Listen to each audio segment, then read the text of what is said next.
Bonsoir Cécile Duflot. Merci d'être avec nous, directrice de l'ONG Oxfam, ancienne ministre évidemment au Oxfam France, ONG qui a dévoilé aujourd'hui sa dernière enquête sur l'écart entre le salaire des grands patrons et celui de leurs salariés, écart qui est en train d'exploser. On va en parler dans le détail dans un instant, mais juste avant, Emmanuel Macron est donc d'accord avec vous, les grands patrons sont des gens déconnectés, c'est le terme qu'il emploie, il n'y a plus de débat là-dessus.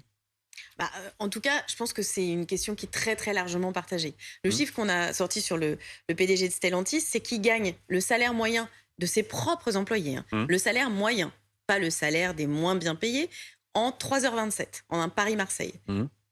Ça marche pas. Enfin, on a pris. Il gagne en 3h27 le salaire moyen annuel de ses employés. Exactement. Et ce qu'il faut comprendre aussi, c'est que c'est une évolution récente. Dans les années 80, l'écart, qui d'ailleurs faisait déjà beaucoup débat, c'était de 1 à 40. Jacques Calvet, sa feuille d'impôt avait été révélée dans le Canard enchaîné. C'était l'ancien patron de Peugeot. L'ancien patron de Peugeot, exactement. Ça avait fait un gros scandale. L'écart, c'était de 1 à 40. Et ils n'étaient pas sur la paille, les patrons des années 80. Donc, on voit bien que là, les proportions ont énormément augmenté. Et sur ces 10 dernières années, c'est passé de 64 à 97. Donc, effectivement, on atteint des proportions qui sont plus acceptables. On va regarder le trio de tête de votre classement. Vous avez pris les 100 plus grandes entreprises françaises. Et le trio de tête, on l'a. D'abord, le patron de... tout en haut, numéro 1, le patron de Téléperformance, les call centers, qui gagne 1484 fois le salaire moyen de ses employés. Pour Stellantis, Carlos Tavares Stellantis, c'est Peugeot, Citroën, Fiat, etc. C'est 1139 fois. Et le patron de Dassault Systèmes, Bernard Charlès, c'est 385 fois. Si on prend les deux premiers, ils ont énormément, peut-être la majorité de leurs employés à l'étranger. Donc, qu'est-ce que ça nous dit du rapport à ce qui se passe en France ? Justement, vous notez un point important. On ne peut pas le savoir parce qu'il n'y a pas de transparence. On avait demandé qu'il y ait cette transparence qui soit instaurée dans la loi Pacte sur les écarts de salaire en France par quartile. Les 25% les moins payés, les 25% suivants, etc. Pour que justement on sache. Et qu'on sache aussi pays par pays. De toute façon, nous, ce qu'on défend, c'est que cette logique de s'appuyer sur des très bas salaires à l'étranger, ça ne fonctionne pas non plus. Mais il y a quand même beaucoup de ces salariés qui sont des salariés, pas seulement pour Téléperformance, en France, pour toutes ces très grandes entreprises. Donc la question, elle est assez centrale parce que elle fait aussi pression sur les petites entreprises. Ce qu'il faut comprendre, c'est que par voie de conséquence, il y a une pression qui se fait sur les sous-traitants, notamment sur les sous-traitants de l'automobile, où là, pour le coup, il y a une compression des salaires qui est très forte. Donc, ce système, il dysfonctionne et il n'arrive pas à se réguler. Et c'est pour ça que nous, on défend un écart qui soit de 1 à 20 entre le salaire médian, même pas entre le plus bas salaire. Il faut savoir que cette échelle de 1 à 20, les banquiers du 19e siècle, les banquiers très libéraux, pensaient que c'était l'échelle optimum.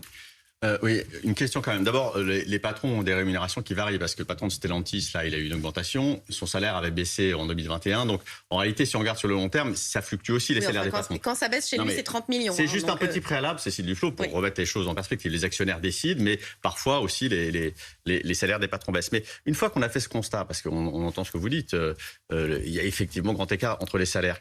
Comment on fait ? On est dans une économie concurrentielle, libérale, avec des actionnaires qui, par définition, sont souverains sur la rémunération qu'ils accordent à leurs patrons. Emmanuel Macron l'a dit, l'État ne peut pas administrer le salaire des patrons. Vous dites qu'il faut faire une échelle de 1 à 20. Comment vous faites ? Vous contraignez les entreprises privées en disant... Vous administrez l'économie ? Comment on fait ? Mais on administre l'économie. Les salaires en France, ils sont gérés par des accords de branche. Dans l'immense majorité des entreprises. Mais là, c'est des multinationales. Il y a un salaire minimum. D'accord ? Oui, mais c'est des gens qui sont payés en France. Là, on parle d'entreprises qui payent leurs salariés en France. Ils sont régis par le droit français. S'ils sont licenciés, ils pourront aller devant les prud'hommes françaises. Donc, on a été capable, avec le temps, d'instaurer des règles, notamment un salaire minimum.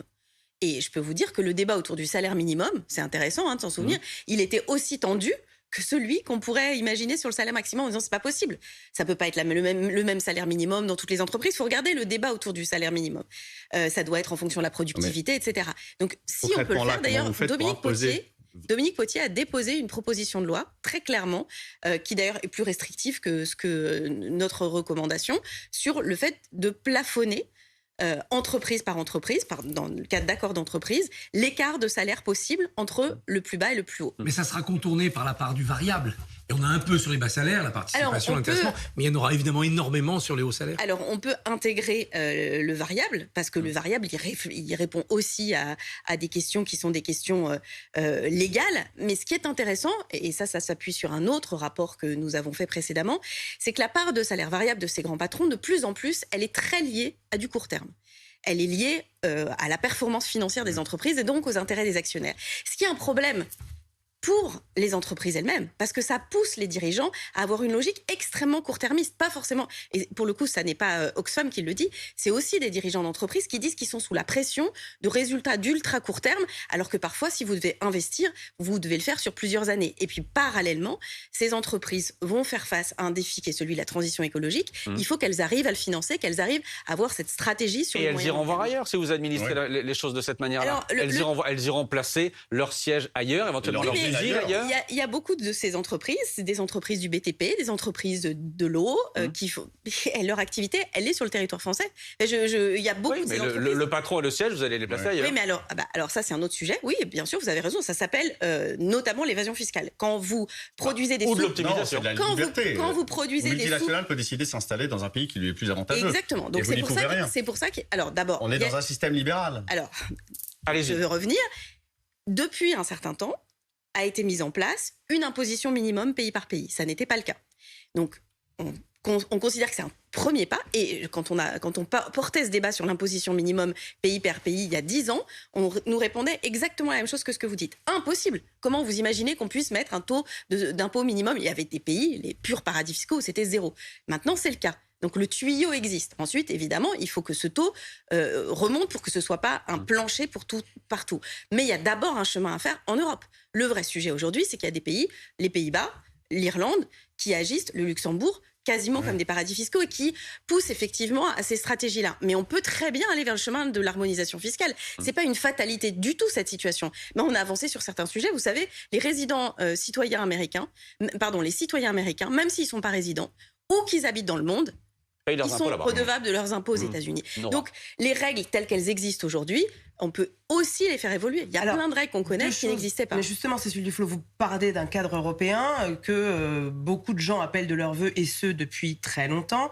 Cette nécessité, justement, d'avoir une forme d'uniformisation, en fait, de l'impôt. Les Irlandais sont absolument contre. Vous évoquiez les Pays-Bas, ça freine des cas de fer. Enfin, on voit bien qu'il n'y a pas de volonté politique, premièrement, sur cette question. Deuxièmement, qu'est-ce que vous répondez aussi aux gens qui disent, mais pour pouvoir attirer les meilleurs stratèges pour ces entreprises, qui sont des entreprises internationales, on est sur un marché concurrentiel mondial et on les attirera pas en fait avec des cacahuètes. Surtout que l'écart de salaire, notamment aux États-Unis, il est 4 fois plus important que celui qui est en France. Alors, c'est fois 400 par rapport au salaire moyen. Exactement. 2 réponses. Premièrement, ce qui se passe aux États-Unis. Il faut quand même se rendre compte qu'aux États-Unis, on est dans un pays les pays les plus riches, les plus puissants du monde, où l'espérance de vie s'effondre. Une baisse effrayante, c'est les termes des démographes, de l'espérance de vie, pour des raisons qui sont des raisons liées qui sont multiples. Oui, mais liées à un mal-être social considérable. Et puis il y a une pandémie en fait de drogue, voilà. Mais une société où vous avez une pandémie, comme vous dites, de suicide, d'overdose, voilà. La limite entre l'overdose et le suicide, de mort par arme à feu. Non mais tout n'est pas lié, pardon, Cécile Duflot, à l'écart. C'est pas lié à l'écart des salaires entre les patrons et les salariés. Je peux terminer. Oui. C'est une société extrêmement inégalitaire, extrêmement violente, qui crée une pression sur la société. Alors, si vous ne me croyez pas moi, je vous conseille de lire un épidémiologiste qui s'appelle Robert Wilkinson, qui a écrit un livre pour montrer que les sociétés les plus inégalitaires sont celles dans lesquelles la santé publique est le plus dégradée. Y compris chez les riches. Chez les pauvres, tout le monde, mais y compris chez les riches. Parce que sans doute, il y a une situation de stress, de tension. Donc oui, les États-Unis, une société très inégalitaire, avec des conséquences sur l'état de la société elle-même. Mais sur l'argument de il faut attirer les meilleurs patrons, donc il faut les payer mieux qu'ailleurs. Je vais vous répondre sur les Pays-Bas et je vous réponds sur les meilleurs patrons. Sur les Pays-Bas, Oxfam, qui est une organisation internationale, existe aussi aux Pays-Bas, et il y a beaucoup de gens, et aux Pays-Bas et en Irlande, qui disent la même chose, qui disent que de leur point de vue, c'est pas supportable qu'on maintienne ce système. Mais ils ne sont pas au pouvoir. Mais ils ne sont pas encore au pouvoir, et d'ailleurs on n'a pas vocation à l'être quand on est Oxfam, mais les choses bougent. Comme je vous dis, le débat sur l'imposition minimale pays par pays, ça semblait totalement utopiste il y a 10 ans. Les choses sont en train de changer, parce que, y compris le FMI et la Banque mondiale, considèrent que les inégalités sont sans doute un des périls les plus importants. Le marché mondial, je vous réponds à votre dernière question, le marché mondial des dirigeants. En fait, il y a déjà un marché français. Quand on a plafonné la rémunération des dirigeants d'entreprise à environ 500 000 €, on a dit, ah ouais, mais là... Entreprises publiques. Les entreprises publiques, foutues, on va plus pouvoir avoir les bons. Eh bien, manque de bol, il y a des très bons, y compris des grands patrons qui ont quitté. Je pense au patron de la Banque Postale, par exemple, qui a quitté la Société Générale, qui a amputé son salaire de manière considérable pour diriger la Banque Postale. Je pense au patron d'EDF, qui a quitté une entreprise industrielle et qui a magistralement amputé sa rémunération. Pourquoi ? Parce que les grands patrons, ce qu'ils aiment surtout, c'est leur qualité, et certains ont effectivement du talent, c'est patronner. Et donc, c'est surtout ça qui les intéresse. En revanche, c'est vrai qu'ils se comparent beaucoup avec cette question de l'inflation des rémunérations. Mais je suis absolument certaine qu'il y a des gens qui ont la passion de la direction d'entreprise et de la stratégie et qui n'ont pas besoin de gagner 30 millions d'euros par an. Cécile Duflot, il y a deux aspects dans ce que vous dites. Il y a l'explosion de la rémunération des patrons et dans le même temps, les revenus des salariés qui n'augmentent pas assez vite. Et là aussi, Emmanuel Macron est d'accord. Il faut pouvoir gagner plus par le travail. Et donc, il y a une dynamique des salaires à retrait dans notre pays et des carrières. Ça, c'est pas le gouvernement qui fera seul. C'est pour ça qu'on a engagé cette négociation et qu'on va devoir maintenant le gérer au niveau interprofessionnel et branche par branche. Donc maintenant, il faut qu'on arrive à recréer une dynamique salariale qui peut exister parce qu'on a certains de nos voisins qui l'ont et qui arrivent à mieux payer leurs travailleurs. Pauline, question qui concerne beaucoup de ceux qui nous regardent ce soir. Est-ce que les salaires ont augmenté plus vite ou moins vite que l'inflation ces derniers temps ? Ils ont augmenté très clairement moins vite que l'inflation. Effectivement, c'est pour ça qu'on retrouve d'ailleurs en marge des cortèges sur la réforme des retraites ces revendications sur des hausses de salaire. On les retrouve partout. Effectivement, ces salaires, ils n'ont pas augmenté au rythme de l'inflation. On va regarder les chiffres pour 2022. C'est ceux qui ont été consolidés par le ministère du Travail. Regardez, vous voyez qu'en moyenne, les salaires ont augmenté de 3,8%. Donc on est très en dessous de l'inflation qui était de 6% au 31 décembre 2022.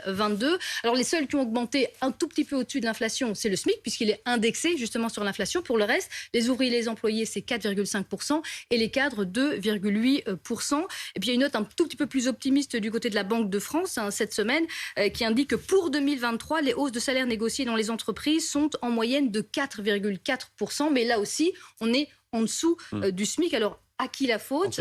Qu'est-ce qu'il faudrait faire en dessous de l'inflation ? À qui la faute ? Qu'est-ce qu'il faudrait faire pour résoudre tout ça ? Alors, on a entendu Emmanuel Macron, il dit en fait, l'État, il peut rien faire. Finalement, c'est aux employeurs et aux syndicats de négocier entre eux. Alors, ce qu'on voit, c'est qu'en Europe, tout le monde se pose la même question. Et en Allemagne, il y a eu un combat assez long ces dernières semaines du côté de l'Allemagne, et avec des manifestations, des grèves sans précédent. Et finalement, ça a mené à une augmentation de 5,5% pour les fonctionnaires. Là, c'est les salariés du secteur public. 340 € en moyenne de plus sur la fiche de paye. C'est quand même conséquent. C'est d'ailleurs sans précédent en Allemagne. Donc voilà, là, ça a marché, ça a fonctionné. Mais ça a été un combat effectivement très rude, des négociations très rudes entre syndicats et l'État.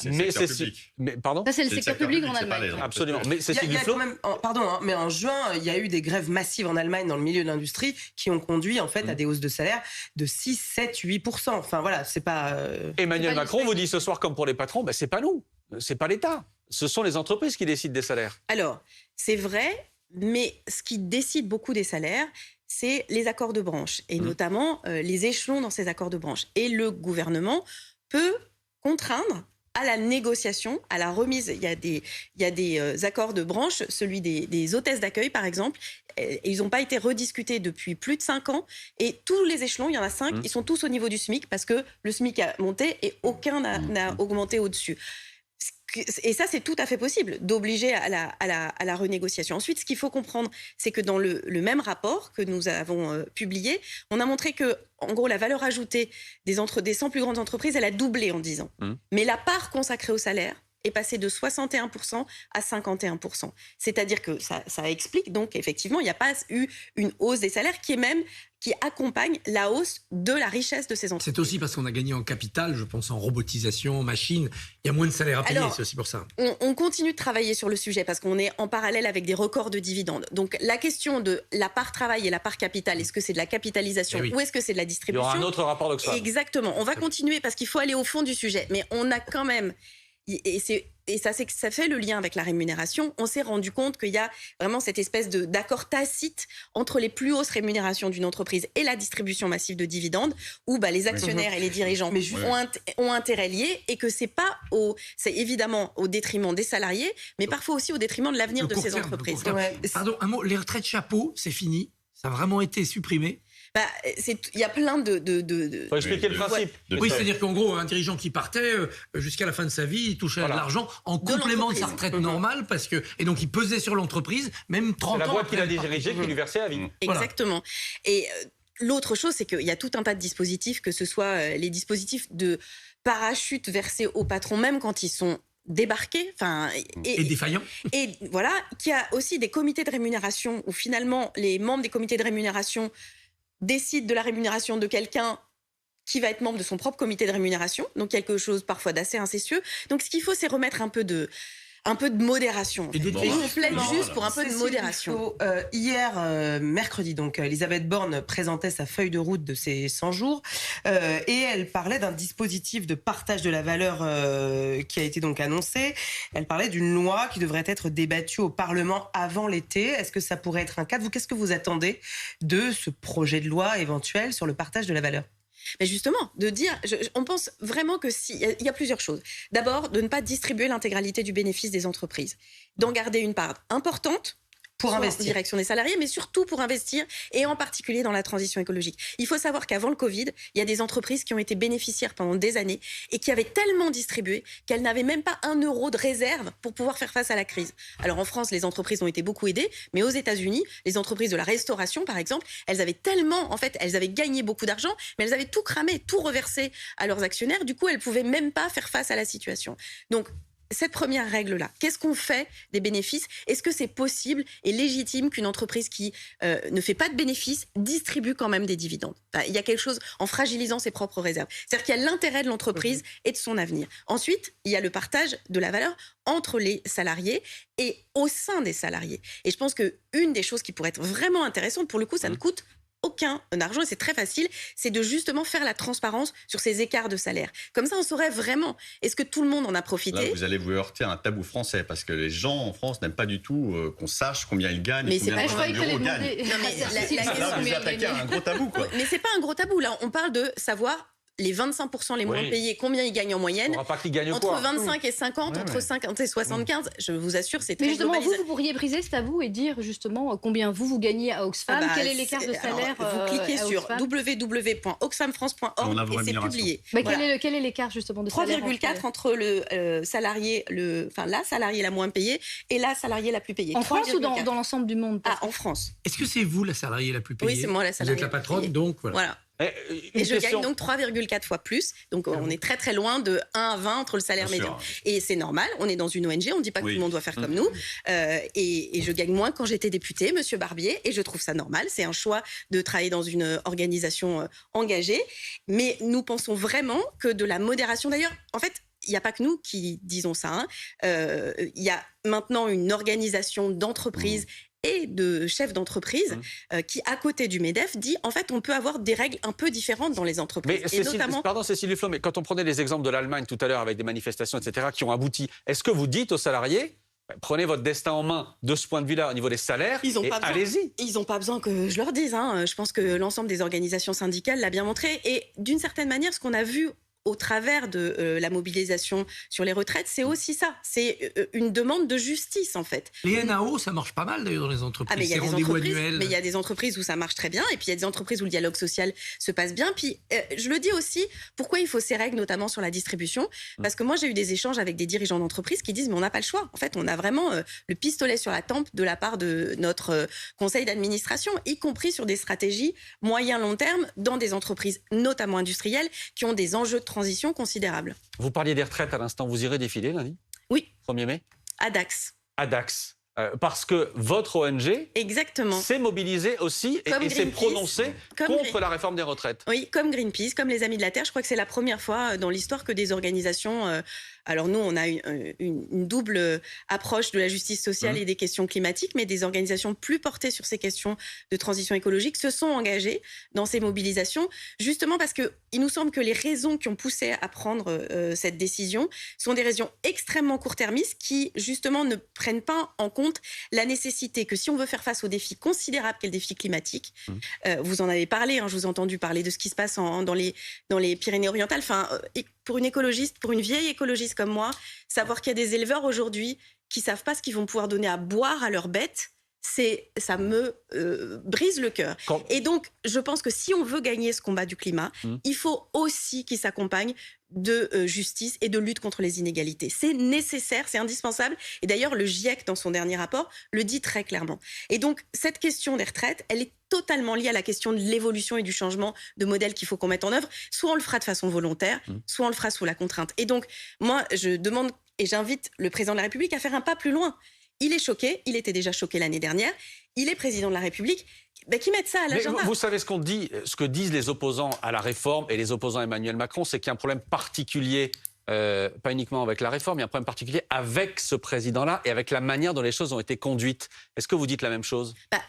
Moi, je connais bien mon pays, que j'aime beaucoup, et je sais que quand vous avez une intersyndicale qui va de Solidaire jusqu'à la CFTC et qui tient de façon extrêmement solide pendant 3 mois, quand vous avez des millions de personnes dans la rue, quand vous avez des sondages qui sont extrêmement cohérents, quand vous avez comme héros de la Révolution à l'Assemblée nationale Charles de Courson et Bertrand Pancher, il faut débrancher. Mais si, je le dis avec beaucoup d'estime. Je dis avec beaucoup d'estime pour Charles de Courson. On a des désaccords. Il a été extrêmement courageux sur la déchéance de nationalité. Ça fait partie des gens qui ont une estime de ce qu'est la paix civile et de ce qu'est un pays. Et donc, en fait, on s'arrête dans ce genre de moment. Et vous savez, j'ai été membre d'un gouvernement qui a suspendu l'écotaxe poids lourd. J'étais écologiste et j'ai soutenu cette décision parce que la situation était trop tendue, parce qu'il y avait un jeune homme qui avait perdu une main, parce qu'il fallait mettre du calme. Et donc, j'espère que quelqu'un ou lui arrivera à comprendre que, un moment, en fait, on a fait un pas de trop et que la paix civile, c'est prioritaire et qu'il n'y a pas de déshonneur. Est-ce qu'il y a un problème particulier avec Emmanuel Macron ? Oui, vous le connaissez en plus, vous l'avez fréquenté comme secrétaire général de l'Élysée. On a un problème particulier collectivement avec le président de la République et c'est lui le président de la République.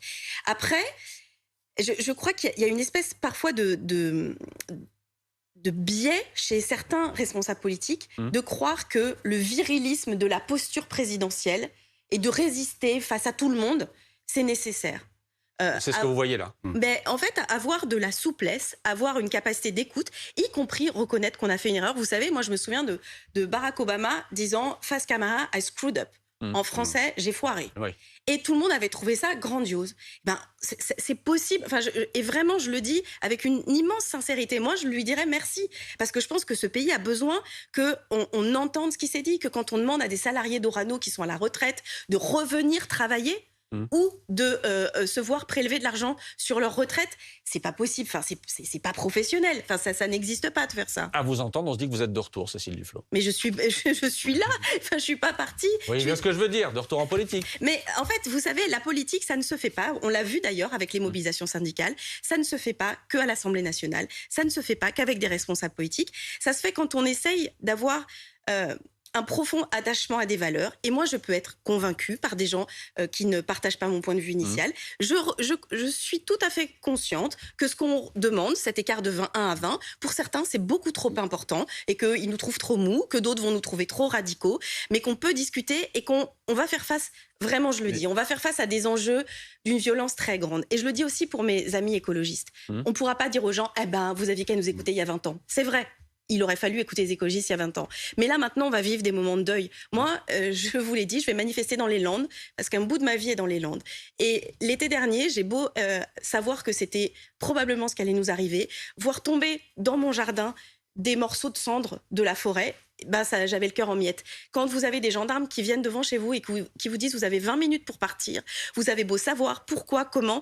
Donc on va devoir tous ensemble faire face à ça. Et il n'y aura pas besoin de quelques-uns et on n'aura surtout pas besoin d'un président ou d'une présidente de la République, lui tout seul qui saura. Il faudra se serrer vraiment les coudes. Et je pense qu'il faut le faire maintenant. Plus tôt on prendra le virage, plus ce sera facile, en tout cas moins ce sera difficile. Comment vous jugez vos anciens collègues? Comment vous jugez la NUPES aujourd'hui? LFI, on les accuse d'être de bordéliser l'Assemblée nationale. Comment vous les voyez, vous? Ils sont à la hauteur de l'enjeu, quoi. Je pense qu'une des difficultés qu'on voit dans cette période, c'est que ce qu'a montré ce mouvement pour les retraites, il y avait le pari de dire les retraites, ça intéresse personne en fait, à part ceux qui vont juste partir à la retraite. Les jeunes, ils en ont rien à faire. Les jeunes, pourquoi ils se sont mobilisés? Ils le disaient parce que c'est pas juste de faire travailler les éboueurs 2 ans de plus. Pas pour eux, parce que quand on a 20 ans aujourd'hui... Oui, mais ce que je veux dire, c'est que quand vous avez un mouvement comme ça, vous attendez un débouché politique qui incarne cette histoire. Et cette histoire, effectivement, je le redis, elle va de Solidaire jusqu'à la CFTC. Et elle se parle. Et surtout, elle a donné une leçon politique très forte. On n'est pas d'accord sur tout, mais on peut se mettre d'accord sur quelque chose, se faire confiance et se respecter. Et si vous voulez que je vous dise qu'en tant que citoyenne, juste électrice, je ne vois pas ça dans le champ politique qui est celui qui devrait incarner ce débouché politique. Oui, aujourd'hui, je ne le vois pas. Et donc, vous souhaitez vous engager davantage. C'est long, hein, il y a encore 4 ans d'ici là. Mais est-ce que vous souhaitez vous engager davantage dans ce combat politique y compris s'il est besoin que les écologistes ou que la NUPES ait besoin de gens qui peut-être ont cheminé ailleurs, qui ont un peu d'expérience, qui ont aussi fait une autre expérience de la politique. Est-ce que vous pourriez être disponible pour revenir à un moment ou un autre pour les aider collectivement? Je ne crois pas, j'ai jamais cru aux personnes magiques, etc. Non. Et en plus, j'ai tellement entendu des politiques dire je ne me déroberai pas et des machins comme ça totalement hypocrites que ça me saoule et que ça me plairait même pas de faire ça une seconde. Par ailleurs, je considère que ce que fait Oxfam aujourd'hui est extrêmement utile. Le travail qu'on a fait, ce rapport-là, je le montre parce que il est gratuit, il est disponible sur notre site internet. Vous pouvez aller le lire, c'est un travail de documentation et l'idée c'est que chacun s'empare de ce débat. Je pense qu'on construit de cette manière-là. Et est-ce que ça m'intéresse de dire comment on pourrait faire? Il faut que vous le leviez un peu, pardon. Pour que ce pays, merci, pour que ce pays prenne le virage de la transition. Et peut-être, pourquoi la France? Pourquoi la France peut-être avant d'autres? Parce que dans l'histoire, il y a eu des moments, parce qu'on a une psychologie particulière, parce qu'on est un peu sûr de nous, parce qu'on est un peu fier, où la France a fait des choses avant d'autres pays. Et ça a envoyé un message. Et donc, si on était capable, justement, de répondre, par exemple, à la condamnation pour inaction climatique en disant, allez, on va y aller, et on va pas dire, ah non, mais attendez, il y a les Chinois, etc. On va le faire ensemble. Je pense qu'on pourrait aussi trouver une énergie collective et quelque chose qui soit pas du tout cette espèce de rage, de déprime et de tension qu'on sent en ce moment dans notre pays. Tête de liste aux européennes l'année prochaine? Mais je vous ai dit, franchement... On parle même d'un ticket avec Philippe Martinez, j'ai lu ça. Oui, mais alors c'est simple, depuis 2017, à toutes les élections, je suis censée faire un truc. Donc, j'aimerais bien savoir... Pardon? Ça finira par arriver. Mais ça, c'est parce que vous êtes... Vous savez, le padupisme, c'est la maladie des commentateurs politiques. Bon, merci beaucoup. En tout cas, moi, ce qui m'intéresse, c'est qu'on arrive à faire cet écart de 1,20. Et on en a parlé, en tout cas, ce soir sur BFM TV de ce dernier rapport d'Oxfam.